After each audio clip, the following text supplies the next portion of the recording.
WCLN 1170 Radio and Cable Channel 16 are pleased to present We Should Know, hosted by J.W. Simmons, an upbeat, informative look at people, places, and issues facing our community. This education-based analysis of issues will remain positive and informative as we consider closely what we should know. Ladies and gentlemen, welcome back. We Should Know is on there. I want to thank you for being with us today. I'm J.W. Simmons, your host.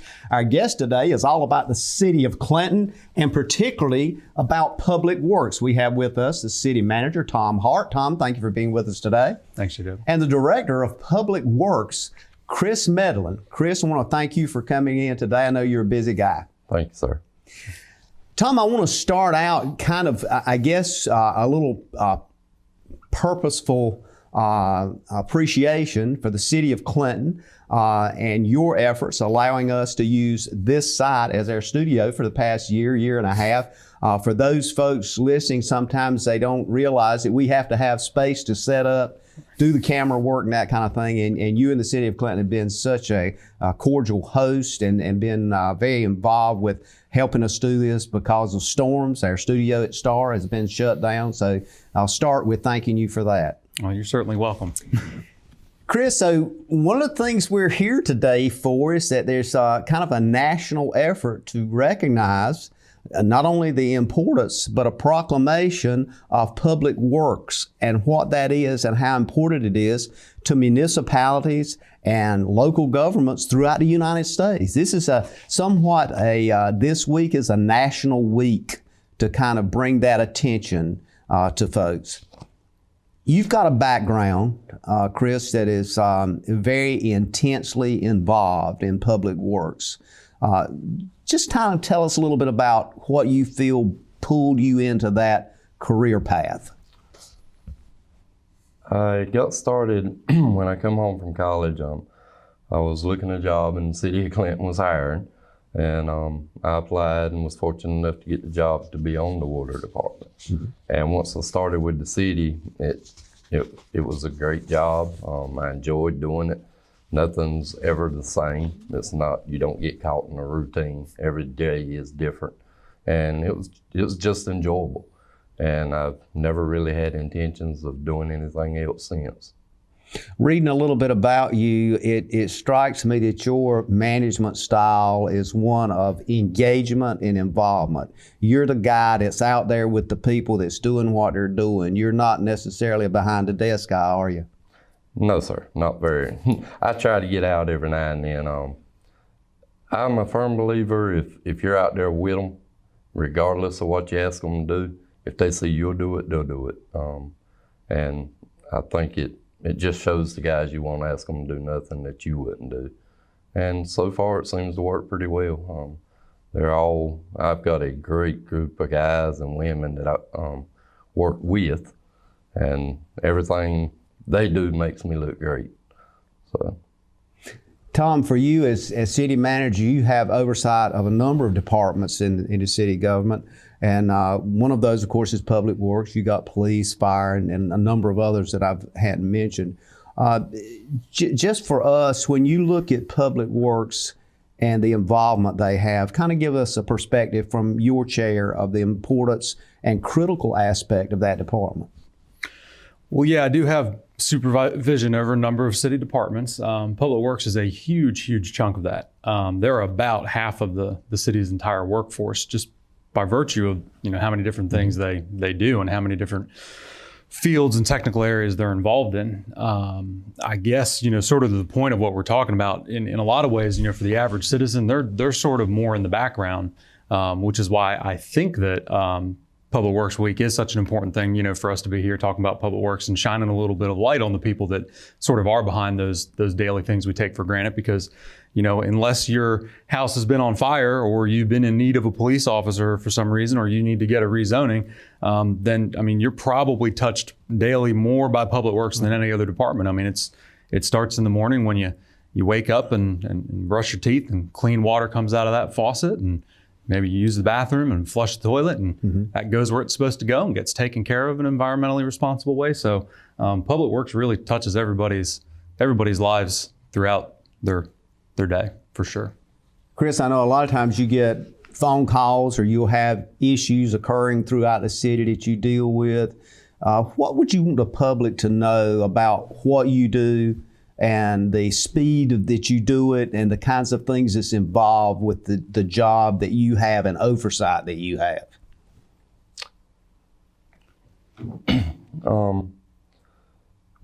The first thing I would like to say is, we are human.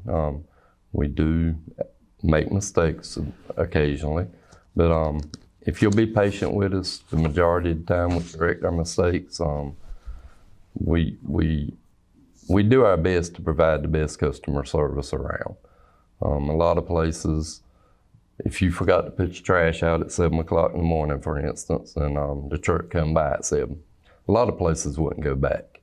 If you call in and say, I forgot to put it out this morning, I had a rough night, we'll go back and get it, no questions asked.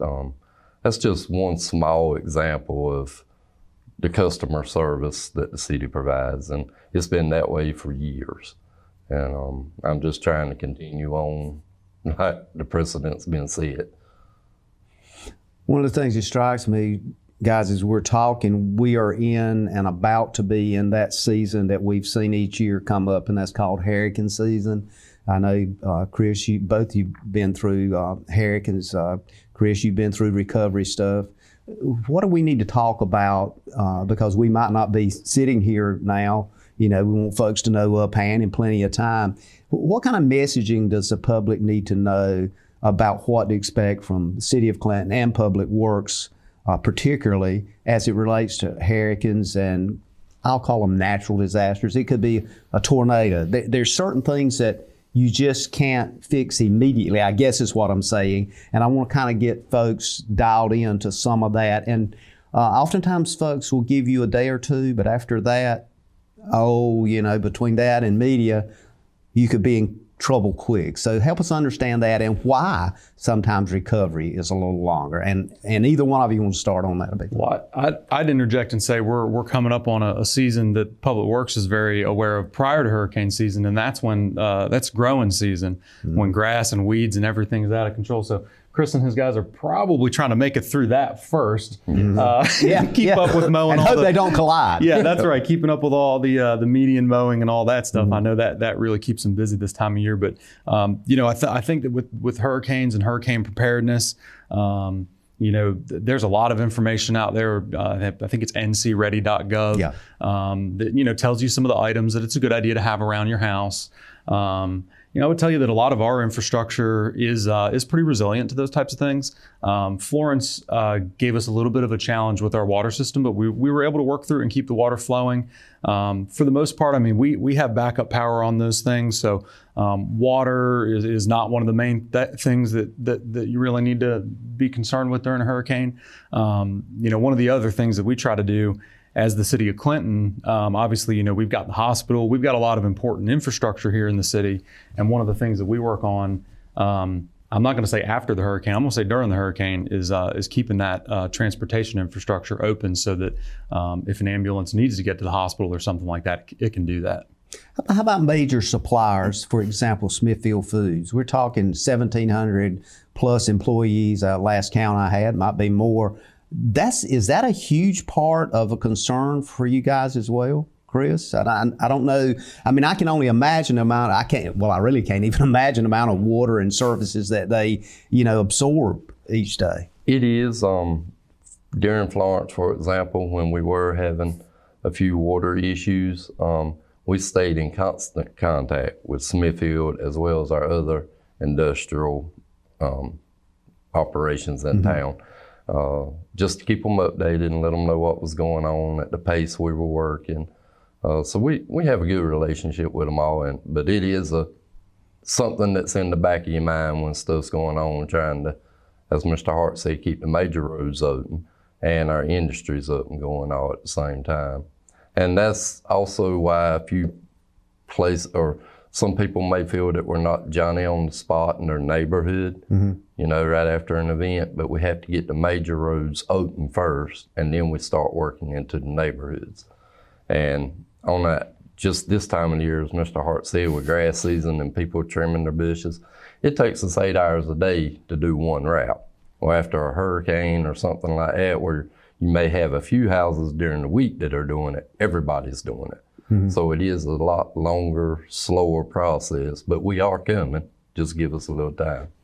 When you think of public works, oftentimes you don't think about the grass stuff, or you don't think about even leaf pickup in the fall and that kind of thing. But does that require, Chris, you having the need of more personnel? Has mechanization really helped you out in that area? Kind of talk to us about that, because oftentimes I see these huge trucks with things on them sucking leaves up and all this kind of stuff, and growing up I never saw one of those things. Yes, sir. Inventions and automation is really helping the process. Of course, we'd always love to have more help, everybody would, but we've gotten really good at prioritizing, and different times of the year, with whether it's leaves, we may pull a couple from streets over to leaves, or ground cemetery, we may move them over. So we've got a good team, and they all don't mind pitching in. So just because you're on the water department doesn't mean that's the only thing you're going to do. Right. We've got really good at moving people around as we need them. And of course, anything mechanical will break. And we have seen that at times, and it's all hands on deck. We move people where we need them at that point in time. And it don't necessarily have to be a crisis situation. It could just be a demand load situation that you do that, and you can use that flexibility. Yes, sir. It never fails around the holiday. We have some kind of sanitation equipment to go down, and we do what we have to do. One Christmas, we actually were using our commercial trucks, picking the cans up, dumping them into a dumpster that then dumped it into the truck.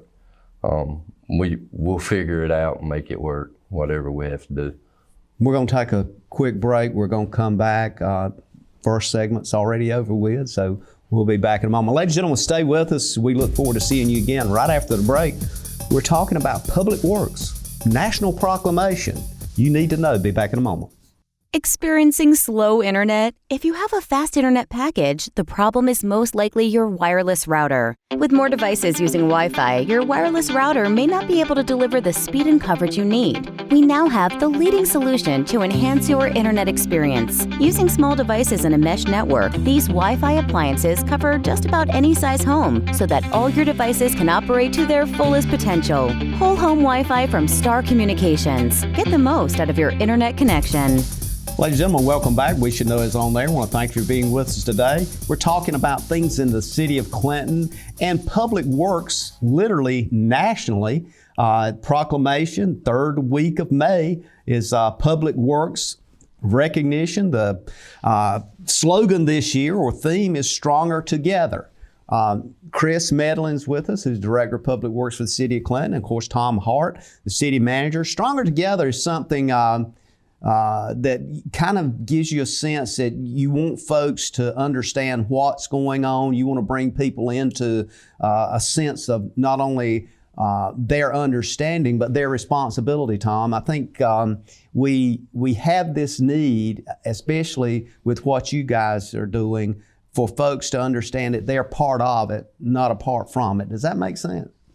Yeah, that absolutely makes sense. And it reminds me of something that I'd heard recently that was, that citizens, don't necessarily need more opportunities to be heard, because we have a ubiquitous amount of opportunities for citizens to be heard. What we need is for meaningful dialogue to occur where people can understand the pros and cons of what they're asking for. I think that, more thoroughly understanding some of the trade-offs and things like that are more, because, just having a listening session that nothing comes from and nobody learns anything is, it's important, it's democratic, but it's not, it's not necessarily in the spirit of making things better. We tout this show, and from its inception over 10 years ago, we've touted this show as an information education show, Chris. So what I want to do, particularly with Public Works, and since the third week of May is the Public Works nationally recognized week for public works folks, I want to kind of use that leverage to educate people on what's going on. However, I have understood by doing a little bit of research that different people do different things in public works, and different cities are set up a little bit different. For the city of Clinton, you've got a lot of stuff that falls under your direct purview, to include buildings and grounds and maintenance. You've got cemeteries and management and maintenance. You got environmental services, fleet management, pest control, refuge collection, street, sidewalk. Did I mention water? That's a lot of things going on that if something happens, this guy's probably going to call you and say, "What's going on, Chris?" What bothers you at night when you lay down? I mean, when you think before you go to sleep, is there something that strikes you? Did I flip that switch? Was that working? No, sir. That's probably good, right? Yeah, I have a really good group of men and women that work for me, and not only do they do their jobs well, they really love the town and they take pride in their work. So I have the utmost confidence in my crews and my managers. Of course, there's some things when you go home you can't sleep because you're thinking about what's coming up next day. Yeah. But I don't, with my staff, I have the utmost confidence. Whatever pops up, we'll figure it out, we'll handle it. If we don't know how to do it, I've made enough connections through the years, as well as staff has, somebody that we know will know how to figure it out.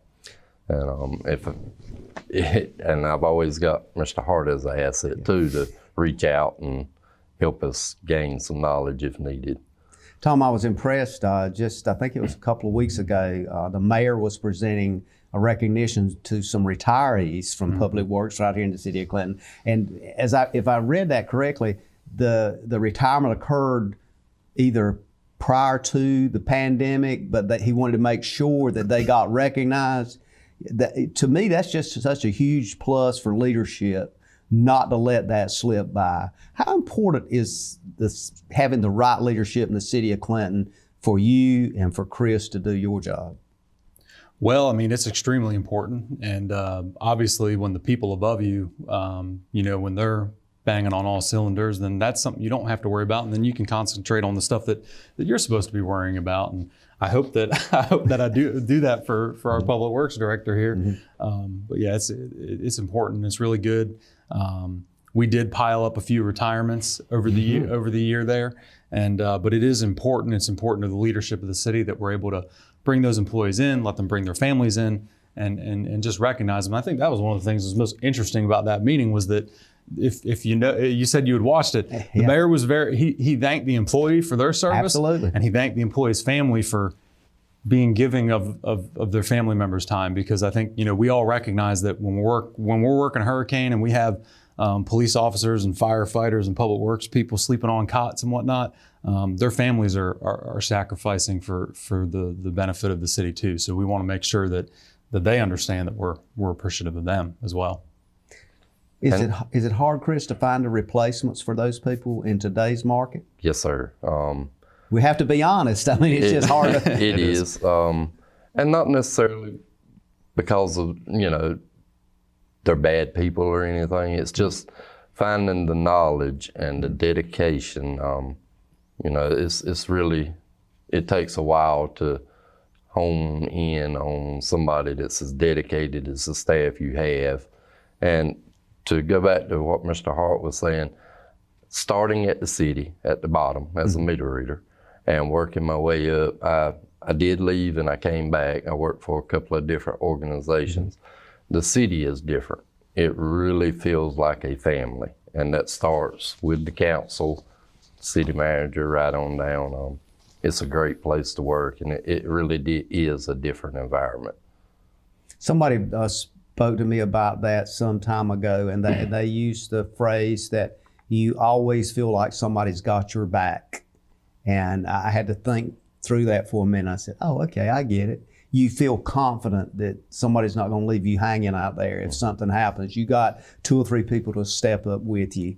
And that seems like, to me, what I hear a lot from the city and from city employees. Yes, sir. And attributed to years of folks here.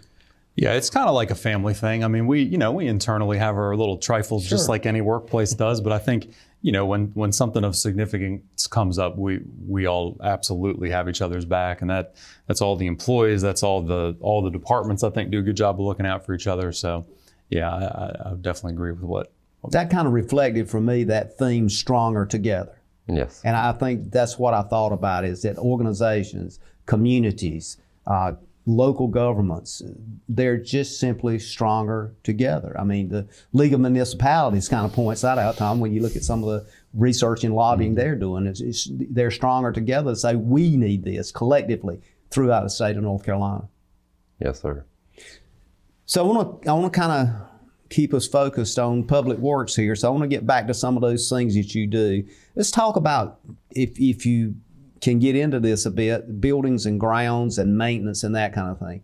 That sounds to me like a chore-heavy, hands-on kind of responsibility when you think about and a lot of people don't know a lot of the property the city even owns. I mean, some people would say, well, I didn't realize the city looked after the cemetery.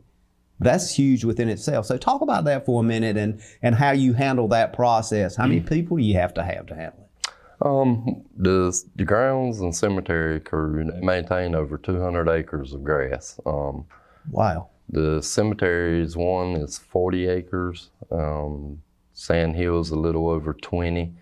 And if you add in all the buildings and vacant lots and such that the city owns, it totals over 200 acres. Typically we have a 4-man crew that handles that. Due to COVID, we have lost some corrections labor that we were using. Mm-hmm. So we've readjusted the way we do things a little. This week, for instance, we just got through cutting the cemeteries, and now the way we do it now is everybody that's available goes to the cemeteries. So instead of 3 or 4 men working on each cemetery for a week at a time, we go and we knock them out in a day. We do one day, do the other one the next day. So once again, sort of like the motto, stronger together, everybody chips in and goes and helps with the cemeteries. And then we cut those every other week. The other week, the grounds crew handles all the buildings and welcome to cities, Clinton, signs. We have several little areas that we cut. But it's basically a 3 or 4-man crew.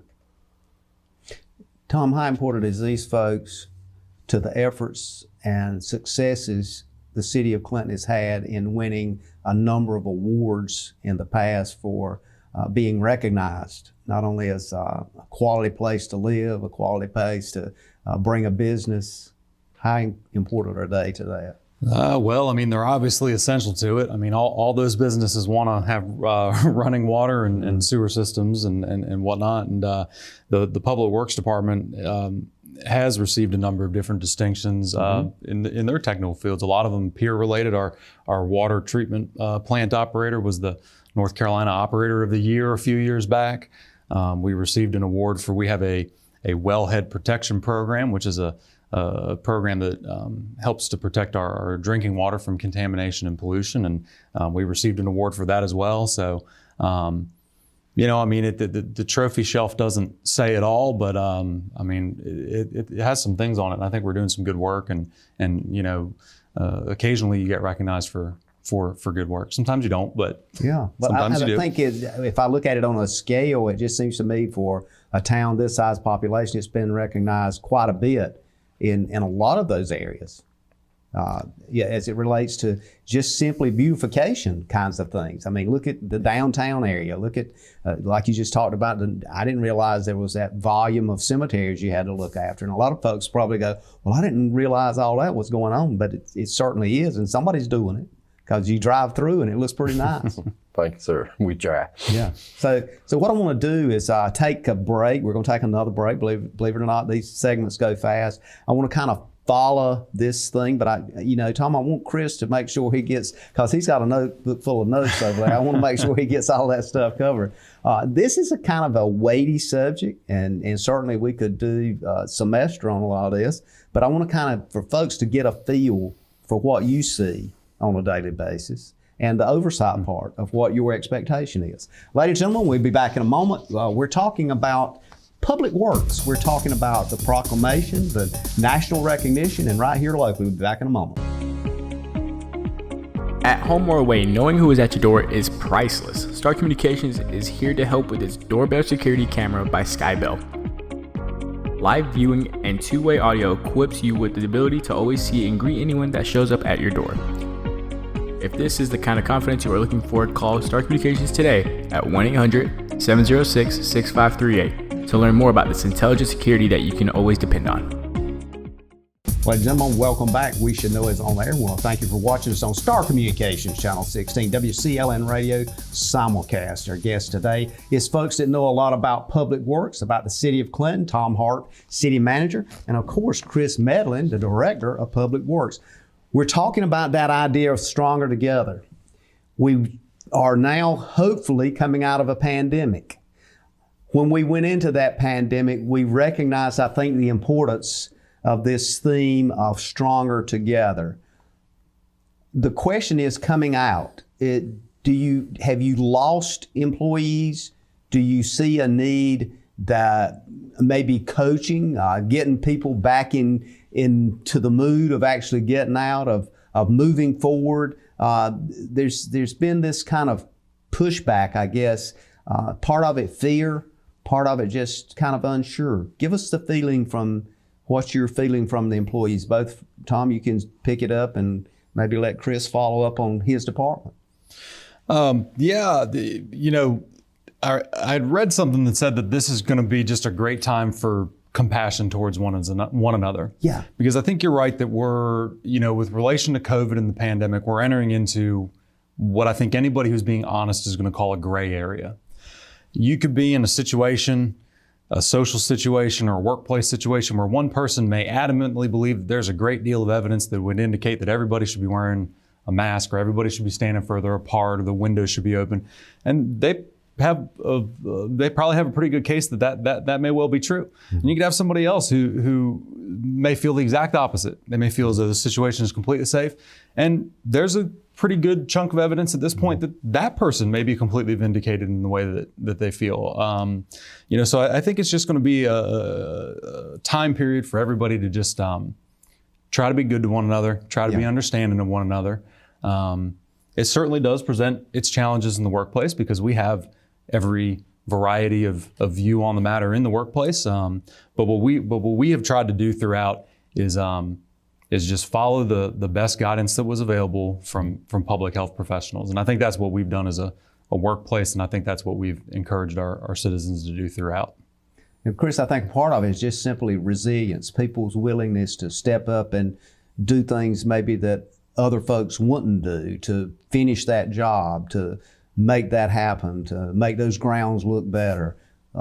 Have you lost, obviously you lost employees from retirement, but have you lost any employees? Are you down? Are you looking employees? Just kind of give us a feel for your department. We haven't lost any employees due to COVID. Everybody knows we're essential workers. They all came in and did their job. As Mr. Hart said, the main thing was just for the ones that were a little more hesitant, you tried to accommodate their fears and, assure them that we were doing what CDC said. And we haven't lost any employees due to COVID. We do have a few openings that'll be coming up soon, but those are mainly due to retirees or people moving on to other jobs. We've been very fortunate. Everybody knows that regardless of what was going on, we had to come to work and get the job done. So stronger together, they came to work, and for the most part, everybody could work it out amongst themselves on their feelings, and it went pretty smooth. Chris, under your job title, there's another section there that talks about environmental services. Explain to us what that is, and because when I think of environmental services, I just start getting all up in the clouds with thoughts. Kind of zero us in on what is expected of you as it relates to environmental services. Our environmental services is that's basically dealing with the water and the wastewater. The water we put back in Old Williams Mill branch is cleaner than the water we get out of the ground. And it's just protecting the environment. Our wellhead protection program that Mr. Hart mentioned earlier, stormwater issues. We have a lady at the wastewater plant, Lisa Ostu. She sort of heads up our environmental programs. She's very thorough. And it's also about outreach and education. Pre-COVID, we did a lot of outreach to we'd go to the schools, we'd go to our street fair, just basically fats, oils, grease, promoting all the environmental hazards of stuff. And we did a lot of outreach. One of the things that strikes me with water, oftentimes folks don't really think about that is, I think it was you alluded to a while ago, Tom, that if they turned a tap on or something, water didn't come out, but there's a problem, but everything works fine, they're good. But that's a huge process of what you pointed out. I want to kind of refocus on that water is purified, then it goes back into a natural stream. Then water that comes back to their spigot is water that comes out deep out of the ground, an underground well. Then it's processed and cleaned again. It's unbelievable. It's like nature is not enough. We then look at it and make it even more clean. So I just wanted to kind of emphasize that and see if that is correct. That is. We have 14 wells. They range in depth from 200 to 400 foot. And we're blessed to have good quality water here.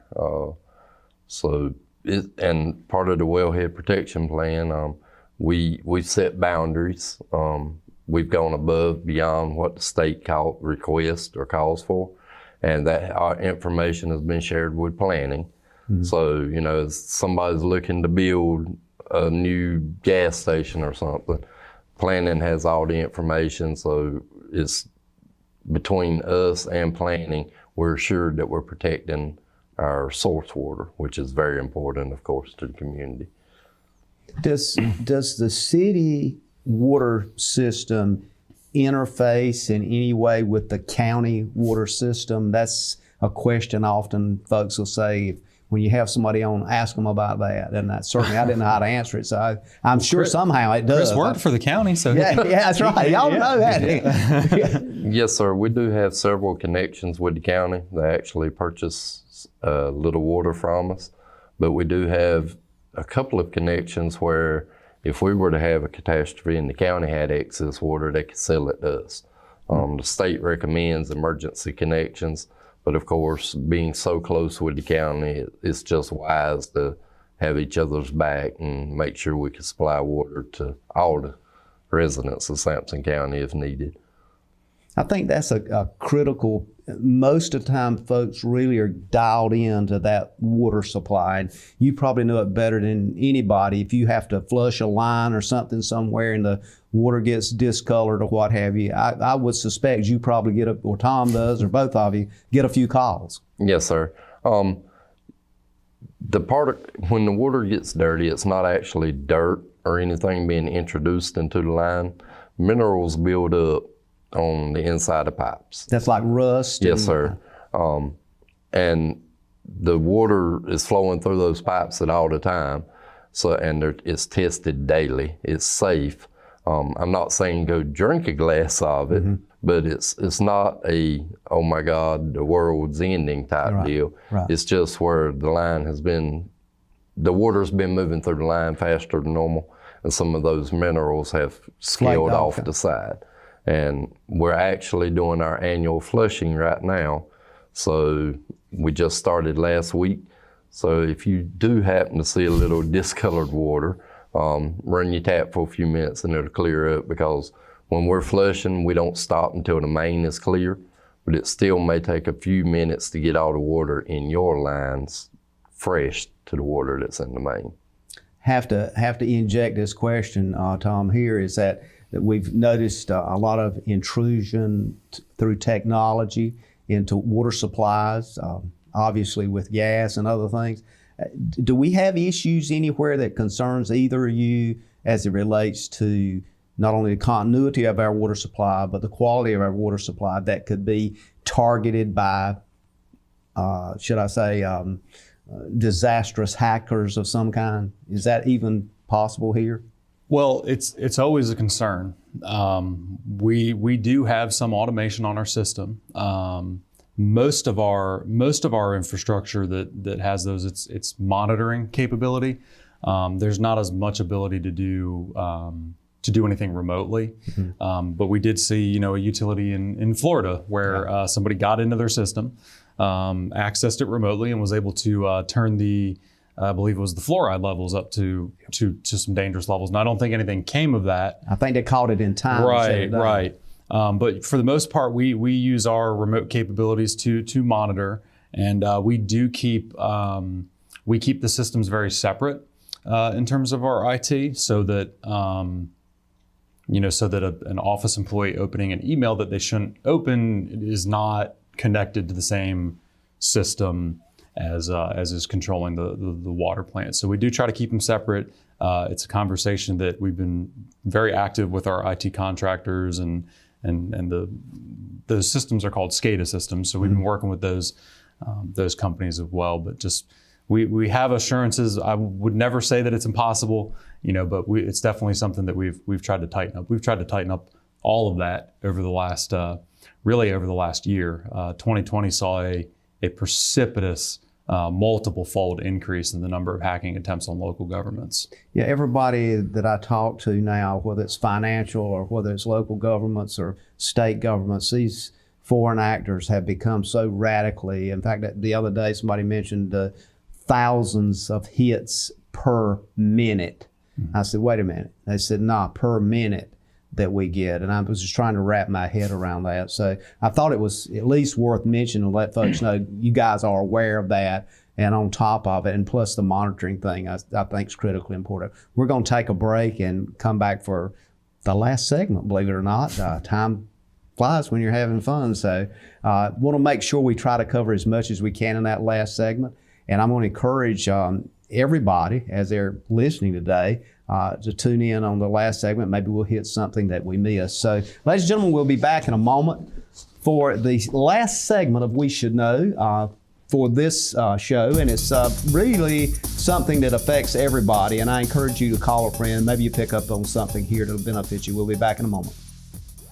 To get the most out of your electronic devices, you need a strong internet connection and a protected home Wi-Fi network. You need high-speed internet from Star. Star has the fastest, most affordable high-speed internet service available for all your devices. We have no long-term contracts or high-pressure sales. Our service speaks for itself, and switching is hassle-free. We take care of everything with free installation from a local company. High-speed internet from Star. Internet at the speed of life. Coming up on the last segment, folks, We Should Know is on there. I want to thank you for being with us today. I want to also remind you, please continue to send us your communication. You can send it via email, weshouldknowedu@gmail.com. weshouldknowedu@gmail.com. If you want to drop us a card, sometimes we get cards, short letters from folks. Send it to Post Office Box 1482, Clinton, North Carolina, 28328. That's Post Office Box 1482, Clinton, North Carolina. Your comments, your observations, your suggestions about shows, very important to us, and we appreciate wherever you're viewing us to take a look and continue to watch. The show's uploaded to Facebook, YouTube, social media platforms. So we're getting a lot of contacts from throughout North Carolina, and believe it or not, different parts of the world. A little bit amazing, but I guess folks want to know a lot more about Clinton. And today we're talking about Clinton, North Carolina with the city manager, Tom Hart. Tom, thank you again for being with us. And of course, Chris Medlin, the director of Public Works. Public Works in the headlines the third week of May. All over the United States, folks are talking about the importance of public works. Chris, the thing that strikes me is there's so many facets in that area. I want to make sure that there's nothing that we have.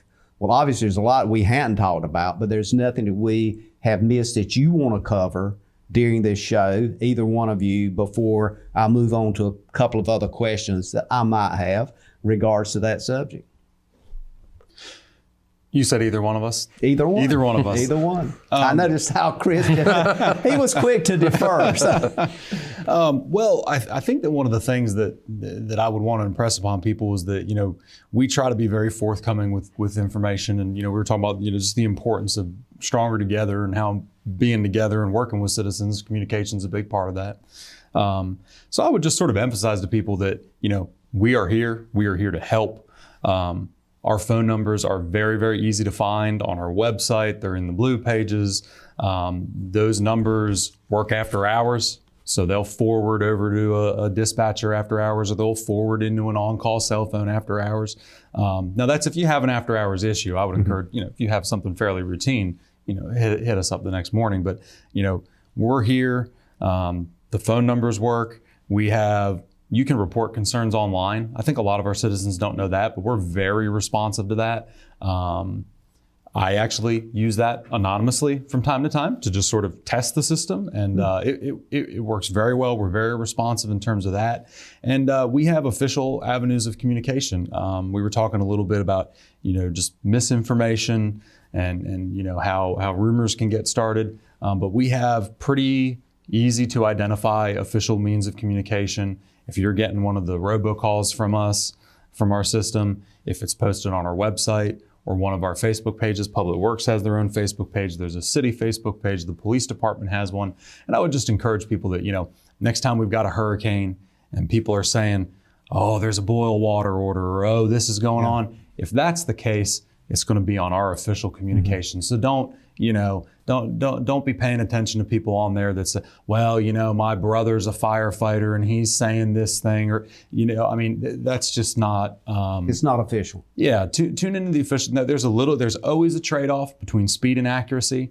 So we're going to usually err on the side of accuracy. So we might be just a little bit more delayed than somebody else, but I would just encourage people to, wait 30 minutes for the accurate information to get to them. Addition to that, Chris? He took everything I was going to say. He did do a good job. Yes, he did. He did. I mean, we'll have to compliment him on that. I want to touch on something that we talked a bit about off air, but I was going to bring it up, and it's just so happened I can segue it in. I was going to compliment the city on the paving of Beeman Street through the Medical Mile and downtown. It just looks great, rides good. Was that state or local funding? Yeah, I was going to say don't compliment us on it. No, we'd be more than happy to take credit for it, but those are DOT roads. And I know that when Mr. Medlin and I were talking about some of the things that we would like to try to get the word out about, that is probably one of the largest sort of citizen misconceptions, is it's kind of difficult to tell what is a state road and what's a city road. In North Carolina, a lot of roads are state roads. I think the North Carolina DOT, at one point a few years ago, they had more lane miles of highway than any DOT in the country. Yeah, I think they're second only to Texas now. Yeah, and it's just by virtue of the way that's the way it's structured in the state of North Carolina, is you just don't have these large city DOTs that run a lot of streets.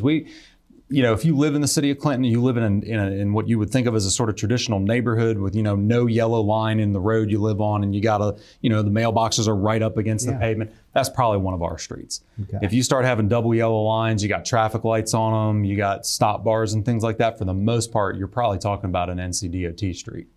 So, and that's good for you, Chris, because you need to differentiate that as far as responsibilities too, right? Yes, sir. Most of the thoroughfares, as Mr. Hart was saying, the busier roads in Clinton are DOT roads.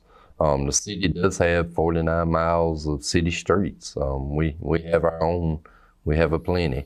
But typically anything on a DOT road, the state comes and repairs and handles, and we do city streets. If it's a huge issue and DOT can't get to it right then because they are spread, a lot further than we are, we will come in and make a temporary patch or something until DOT can get to it. But we have a really good relationship with DOT, and as Mr. Hart said, thank you for paving Beeman Street and College Street to DOT. They're also going to resurface Elizabeth Street out to the high school also. And that's a double importance for folks to understand that Highway 24 and the bridge is not the City of Clinton building that, right? Yeah, those are not city wanna make that projects. clear. Those are DOT projects, and I know that they're ones that cause a little bit of progress causes a little consternation from time to time. It does, and we're I still remind folks we're excited to have that Right. coming through. It's once the fruition of that is accomplished, it's going to be a wonderful piece of highway for folks, and plus it's another gateway to the City of Clinton and Sampson County, of which we greatly encourage. And touch on one or two other things if we got time, unless you guys got something else you need to get into. Okay, I want to touch on something this time of the year that oftentimes folks call in about, and it sounds kind of, I guess, obvious, but pest control is a pretty big deal, is it not? And I guess it's where folks now particularly are outside, they're, grilling, cooking out or what have you. And did they call you a lot, or do you recommend in a lot of cases maybe they just need to call their pest control person? How does that work? Give us where that divide is. We do get a good bit of calls about it. Mostly what we control for is mosquitoes, because they can carry contagious vectors. So things like palmetto bugs and roaches and mice are not really as much what we're dealing with, but we're, as a public health measure, spraying for mosquitoes. We pretty much, there are some EPA, we use safe chemicals that are, allowable for us to be using. And we have to use them at certain levels and apply them at certain times. And for the most part, we apply them, to the maximum capability that we can. So there are some times when people will call in, they want us to apply again. We're not really quite able to do it because you can't just spray and spray and spray and spray for environmental reasons as well as health reasons.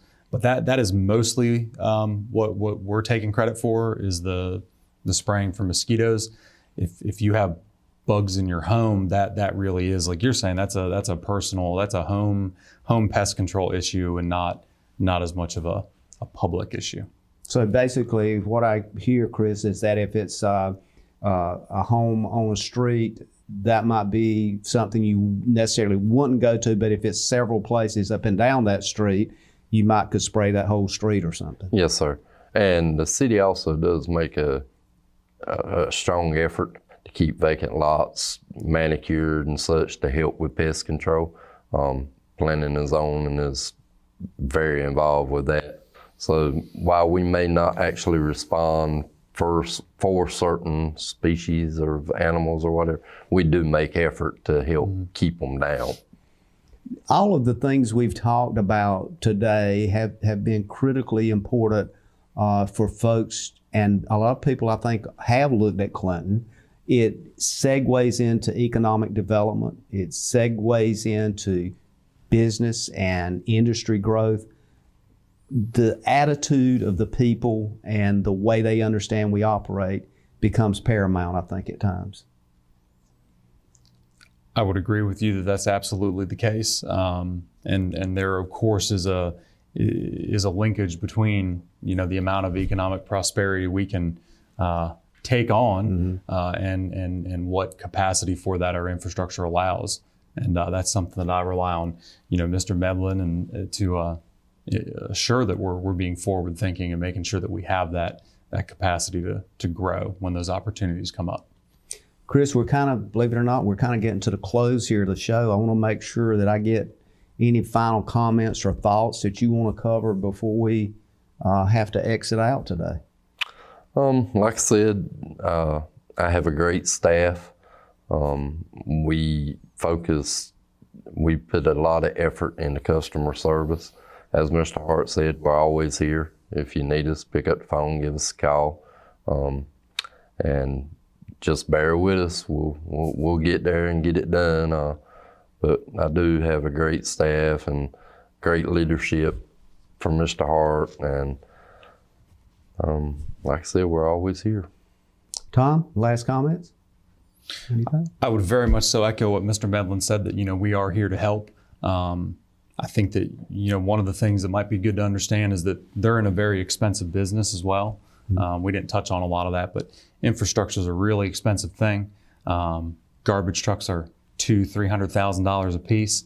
And it just requires a lot of strategic planning and capital planning to keep all of that stuff moving. And I hope that, I guess that's where I sort of come in to support Mr. Medlin's efforts and his employees' efforts. So it's just something that takes there's just a lot going on in the background to make these seemingly simple tasks happen day to day.